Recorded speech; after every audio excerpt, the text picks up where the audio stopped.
This week's low-budget binge has a couple two-tree slashers, an urban legend, a Malaysian ghost story, and a Twilight Zone-esque nightmare. Hey, let's stop binging.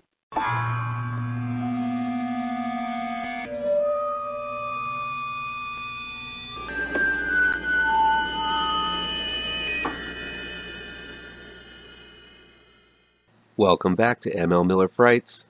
I'm ML Miller. Before we begin, please do me a favor and punch that like button down below. Share this video with all of your social media addicted pals. Click subscribe to this channel and ring that bell for notifications. Low Budget Binge is where we venture down the path less traveled and look at low budget, no budget, and sometimes international films that never get that top billing you see with the usual Hollywood fare. I'll indicate in the review down below where you can find these films along with their trailers. Here we go. Lantern's Lane is new on demand and digital download from Vertical Entertainment. It's directed and written by Justin LaReau. Layla, played by Brooke Butler, moved away from home to college after high school and hasn't been back in 2 years, until now. When Layla reconnects with some high school friends who never left, they decide to relive their high school thrills and go to Lantern's Lane, a place in the woods where they used to drink and party that was supposed to be haunted by a ghost of an old woman with a lantern looking for her lost children.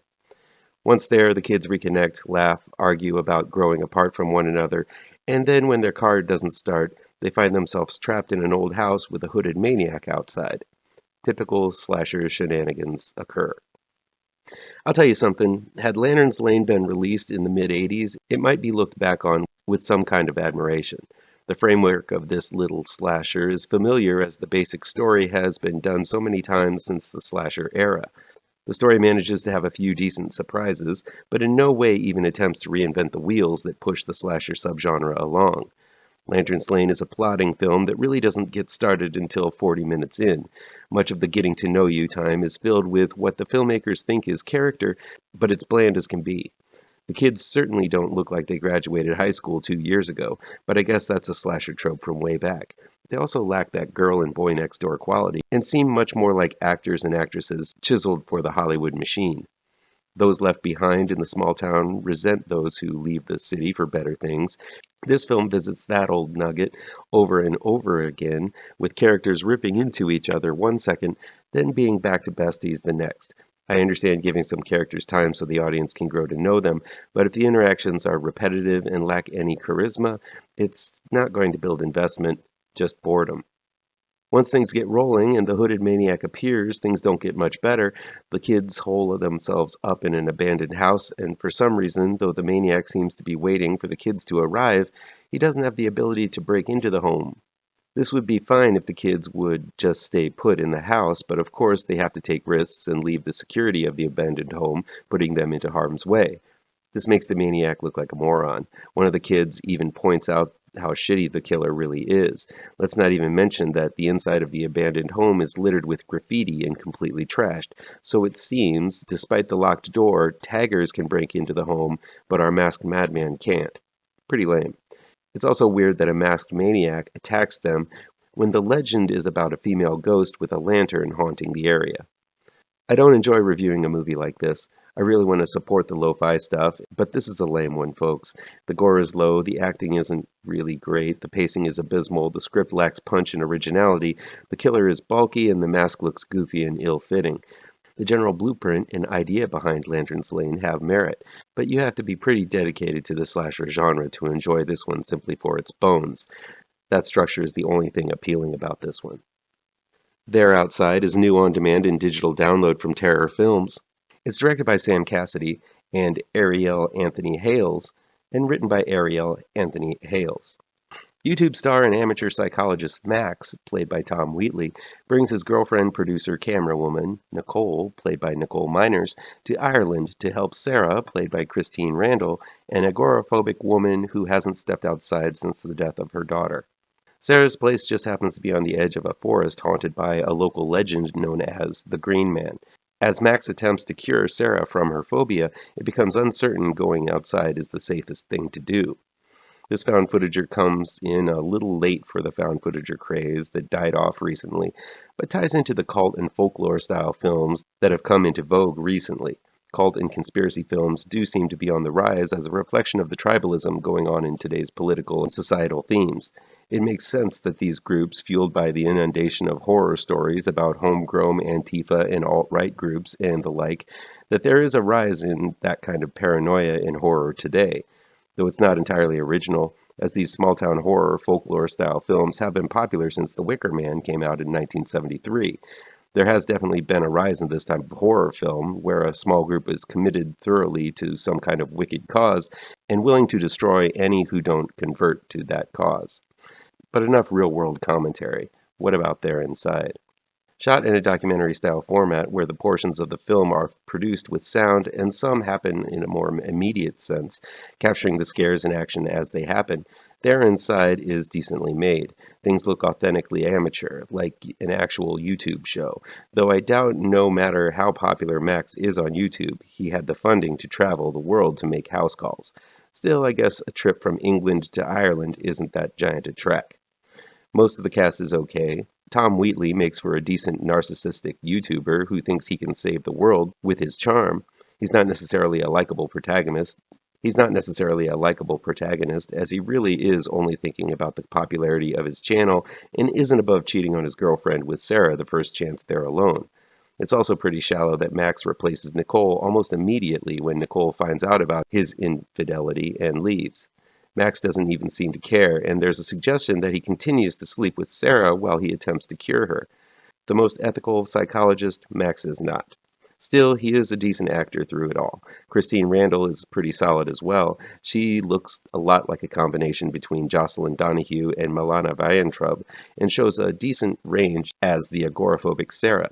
She's much more of a victim here than anything else, first of the rough hand she was dealt in life, and then from being exploited by Max. The complex and ethically muddy relationship between Max and Sarah make for some surprisingly sophisticated drama. The problem is that the myth of the Green Man is kind of a mess.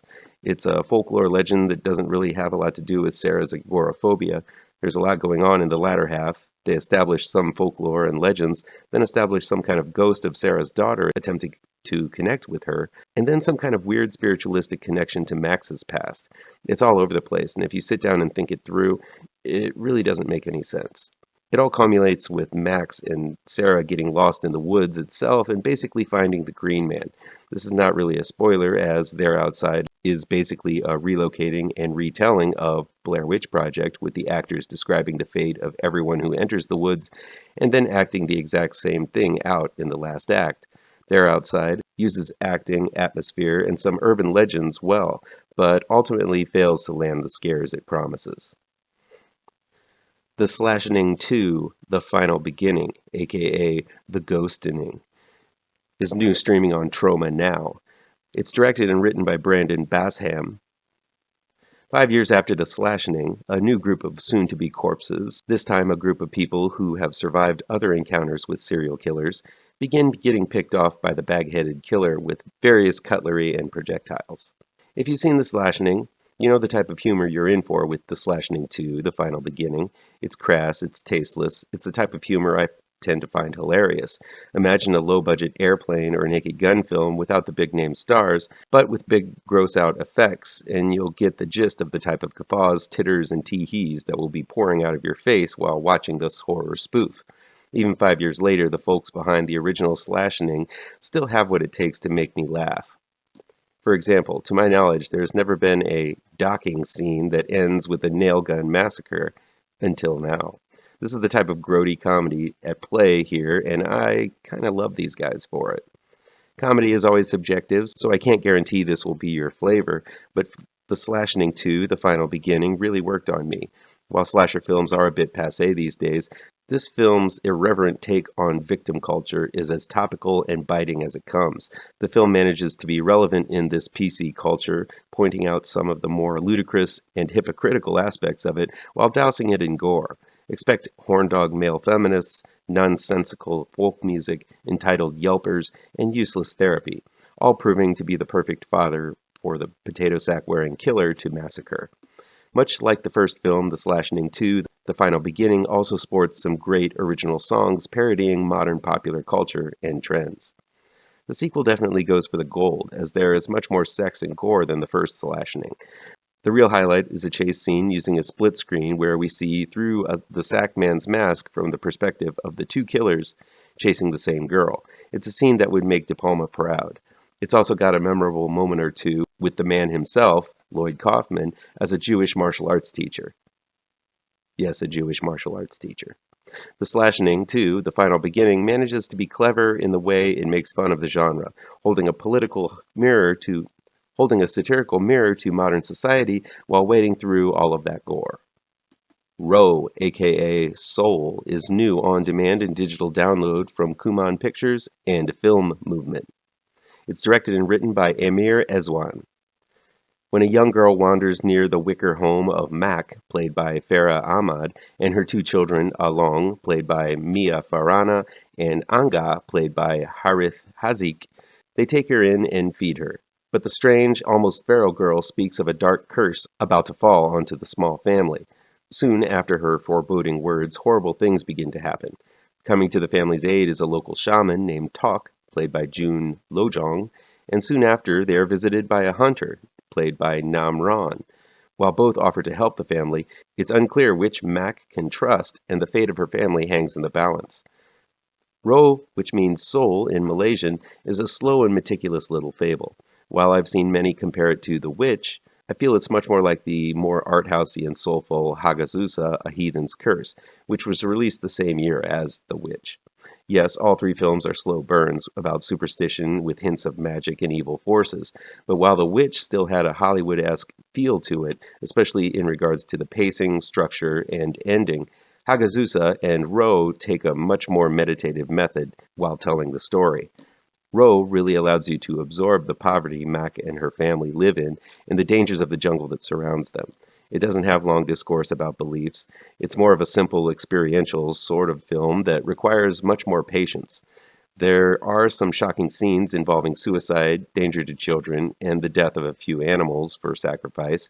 Any pigeon or chicken lovers out there might want to steer clear of this one. But in between these arduous moments are long stints of time offered to really understand the terrible conditions this family is under. I think my issue with ROH is that while it does immerse the viewer into the Malaysian culture, full of belief in witchcraft, superstition, and basic human instincts to protect one's family, the lack of any kind of discourse explaining these beliefs are left for the viewer to understand or not understand. I didn't need this film to explain to me what magic meant to the family. It's clear they're superstitious, but at the same time, I felt the film was caught up a little too much into its own lore and didn't really care if the viewer understood it or not. This made it hard for me to connect with the film. I can recognize the loss and pain felt and the fear from some of the scenes, but I never felt like I fully understood the situation this family was in. There's no establishing shot as with The Witch when the family left the settlement and went off on their own to live life in the woods. You don't get a moment where you understand if everyone is in poverty or if this is just the fate of this poor family. Later, we find that because of the loss of the father, the family has sort of exiled themselves from the world. But this revelation came too late for me, and I think had I understood that key piece of info, I might have appreciated the whole story more. Because this is such a small and intimate tale, I didn't know if this family was typical or peculiar in this culture. There's no reference, and I think that's why I wasn't blown away or invested in it as much as I could have. Still, there are some horrifying scenes in ROH. This is a relentless little film that isn't afraid to break Hollywood taboos.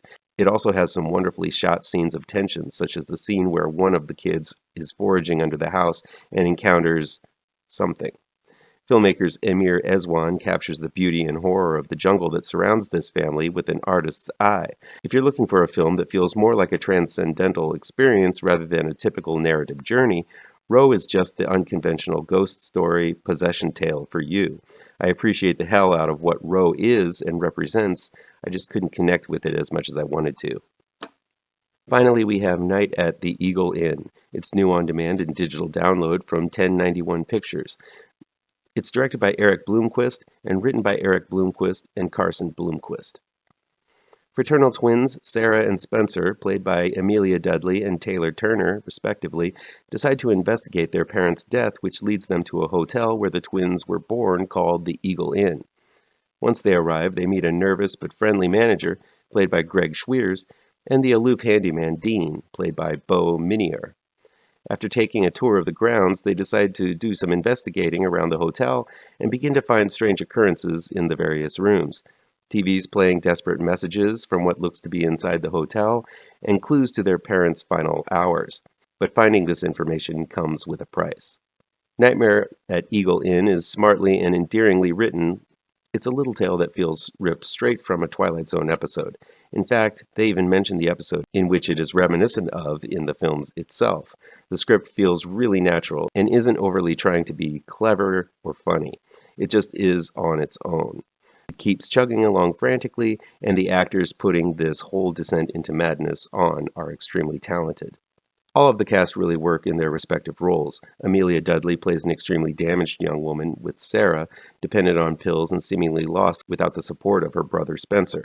Taylor Turner is quite charismatic as Spencer, providing some comic relief and sarcasm, but still is able to convey the damage he has suffered through the years growing up without parents and protecting his more fragile sister in the process. Rounding out the cast are a pair of performances worth mentioning. Greg Schwiers is great as the certifiably insane manager who can't seem to wipe a giant Joker-like smile off his face. I also really dug the comfortably cool performance of Beau Minier as Dean, the handyman. None of the strange twists and turns of this film would have worked without these actors behind it all. Coming in at just shy of an hour and 10 minutes, Night at the Eagle Inn is a breezy little film that begins and ends abruptly, yet tells a tale that feels complete and hauntingly satisfying once the credits roll. While it does feel more like an extended short film, I think the subtle and emotionally linked horrors are effective, and thankfully don't go for the usual jump scare format that recent horror films take. Night at the Eagle Inn is a quick and moody bit of off-kilter cinema that shouldn't be overlooked. That'll be it for today. Please chime in down below in the comments and let me know how on the nose or mind-numbingly wrong I am, or you can counter with your own review.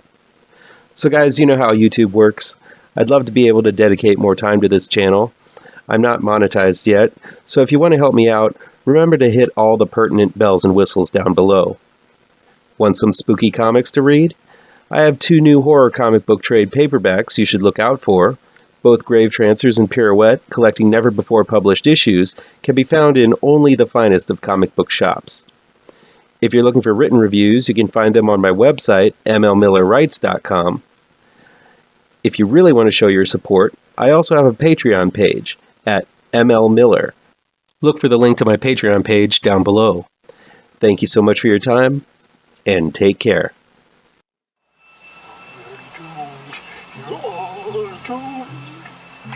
You're doomed to live the life you're meant to be, stuck inside your reality. You're doomed. Oh, you're doomed. You're doomed. God live the life that you are meant to be. Live inside that reality.